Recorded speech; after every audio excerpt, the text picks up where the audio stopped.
మరో బ్రేకింగ్ చూస్తున్నాం. ఈ నెల 20న కృష్ణానది యాజమాన్య బోర్డు ప్రత్యేక సమావేశం జరగనుంది. ఖరీఫ్ సీజన్ ప్రారంభ కానున్న నేపథ్యంలో ఏపీ తెలంగాణకు నీటి విడుదలపై సమావేశంలో నిర్ణయం తీసుకునే అవకాశం ఉంది. ఈ మేరకు ఇరు రాష్ట్రాల నీటిపారుదల శాఖ అధికారులు కేఆర్ఎంబీ సమాచారం ఇచ్చింది.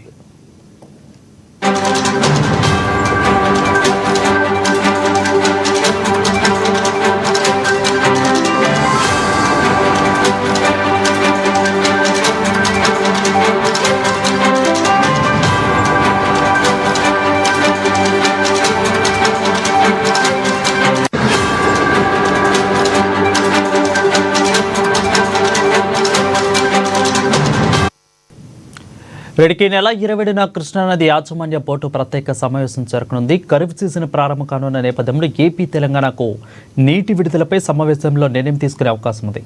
ఈ మేరకు ఇరు రాష్ట్రాల నీటిపారుదల శాఖ అధికారులకు కేఆర్ఎంబీ సమాచారం ఇచ్చింది.